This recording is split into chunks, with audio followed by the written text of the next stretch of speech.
చాలా మంది చాలా వీడియోస్ పెడుతున్నారు, ట్యాంపరింగ్ చేసినారని, లేకుంటే ఆ, వివిధ ఇవి ఇంకా జరిగినాయని చెప్పేసి, ఎక్కడో ఓట్ల శాతము పోలింగ్ శాతం పెరిగిందని, ఇలా మల్టిపుల్ రీజన్స్ అందరూ కూడా చెప్తున్నారు.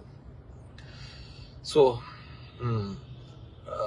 డెఫినెట్గా, ఎందుకంటే దీని మీద ప్రత్యేకంగా వచ్చే డౌట్స్ ఎందుకు వస్తాయంటే, ప్రశాంత్ కిషోర్ అనే వ్యక్తి చెప్పడం జరిగింది 15 సీట్ల కంటే ఎక్కువ రావు, జగన్ రెడ్డి ఎంబ్రాస్ అవుతాడని చెప్పేసి.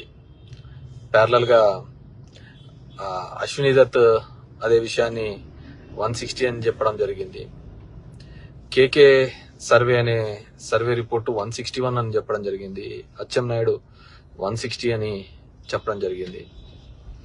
ఆల్ దీస్ సినారియోస్ బాగా కానీ మీరు అబ్జర్వ్ చేస్తే, ఎంతో మంది సెఫాలజిస్టులు, నాట్ ఓన్లీ ఆరామ్ మస్తాన్, చాలా మంది చేసిన సెఫాలజిస్టులు ప్రజలు ఎక్కడే గాని బయటపడలేరు.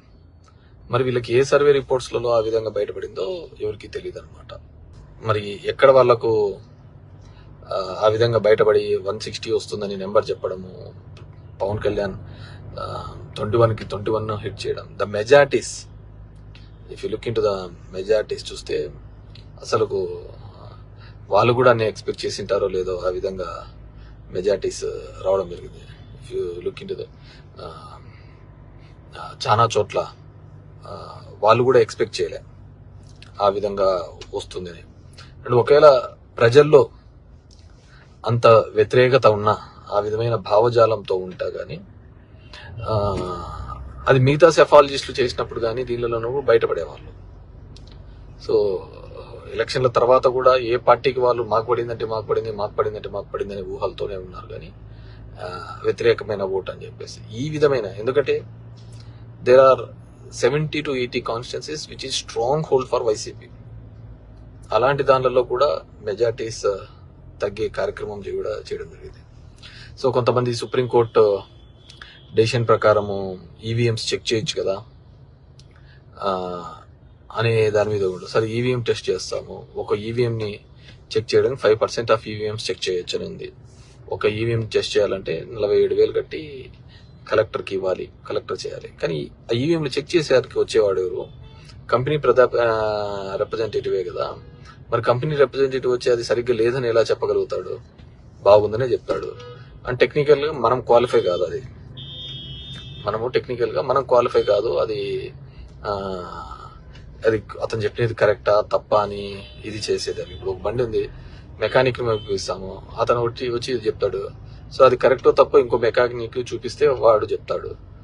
వెరాజ్ ఈవీఎంస్ కి సంబంధించి టెక్నికల్ గా వాళ్ళ మనిషి వచ్చి చెప్తాడు కాబట్టి లేదు అంతా బాగుంది అంటాడు. మనం ఏం చేసేకైతుంది? సో సెలెక్టెడ్ ప్లేసెస్ గా ట్యాంపరింగ్ కానీ లేకుంటే మ్యానిపులేషన్స్ జరిగిందనేది ప్రతి ఒక్కరూ కూడా బిలీవ్ చేస్తున్నారు. ఈరోజు ఆంధ్రప్రదేశ్ రాష్ట్రంలో చెప్తున్నారు. ఇప్పుడు జగన్మోహన్ రెడ్డి ఉన్నారు, ఆయన చెప్తున్నాడు నేను ఇంత మంచి చేశాను.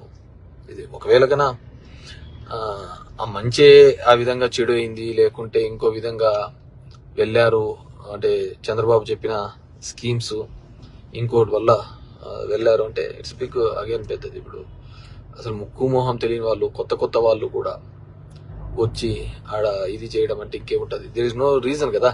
క్యాండిడేట్ సెలెక్షన్ అనేది ఉండడం, క్యాండిడేట్ల కోసం మంచి క్యాండిడేట్లు చెడు క్యాండిడేట్లు అని చూడడం కూడా అనవసరం కదా. ఎవడైనా గెలిచిపోతారు అనుకుంటే దానికి ఏముంటుంది చెప్పండి. ఇప్పుడు చాలా మంది అంటారు ధర్మవరంలో ఇదే, డెఫినెట్ గా చాలా మంది నాకు సపోర్ట్ గా కూడా నాకు కూడా చాలా అనుమానాలు, డౌట్స్ కూడా ఉన్నాయి. ఎందుకు చెప్తున్నానంటే నిరంతరము నేను పబ్లిక్ లో నేను ఉంటాను, మా వైఫ్ తిరుగుతూ ఉంటుంది, నేను ఎక్కడైనా ఎవరికే కష్టం వచ్చినా ఆమె సహాయం చేస్తూ ఉంటుంది, వెళ్తూ ఉంటుంది. ఒక్కో ఇంట్లో 10-15 నిమిషాలు కూర్చొని మాట్లాడుతూ ఉంటుంది. మా బ్రదర్ వెళ్తూ ఉంటాడు.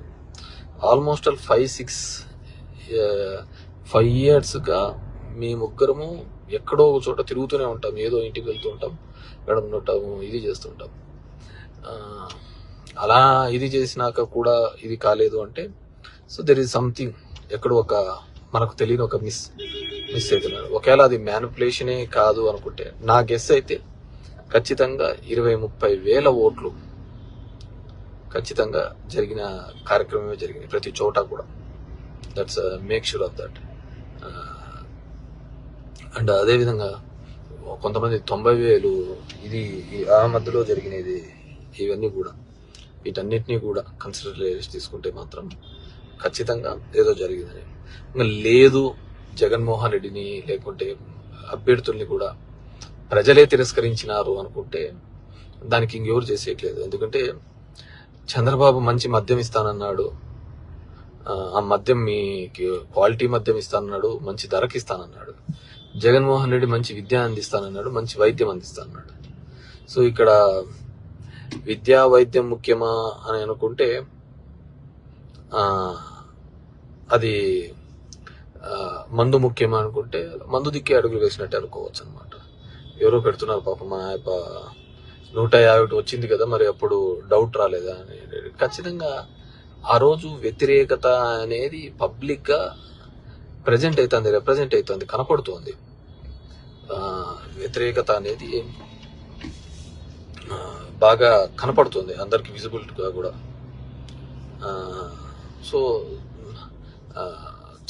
జగన్మోహన్ రెడ్డి గారు అప్పుడు చెప్పిన ప్రతి సెఫాలజిస్ట్ కూడా ఎక్సెప్ట్ ఏబిఎన్ TV5 తప్ప ప్రతి ఒక్కరూ కూడా 135+ వస్తుందనే చెప్పినారు.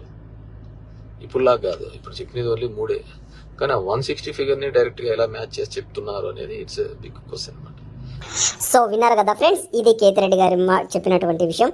అంతేకాకుండా మరికొన్ని విషయాలు అయితే చెప్పారు. మనకు వీడియో ఎక్కువ లెంత్ అవుతుందనేటువంటి ఉద్దేశంతో అయితే నేను ఇంతటితో అయితే వీడియో అయితే నేనైతే చేస్తున్నాను. కానీ ఒకటైతే నిజం ఫ్రెండ్స్, జగన్మోహన్ రెడ్డి గారు చేసినటువంటి సంక్షేమ అభివృద్ధి కాకుండా మరికొన్ని మైనస్ పాయింట్లు అయితే ఉన్నాయి మనకు. ఇసుక, అదేవిధంగా జాబ్స్ కొన్ని. కానీ ఉన్నటువంటి సమస్యల కంటే కూడా చేసినటువంటి అభివృద్ధి ఎక్కువగానే ఉంది. అయినప్పటికీ కూడా ఓడిపోయారు అంటే కదా, దీని వెనుక ఖచ్చితంగా బాబు గారు, పవన్ గారు, అదేవిధంగా ఈవీఎం యొక్క హస్తం ఉన్నది అన్నది మాట 100% నిజం.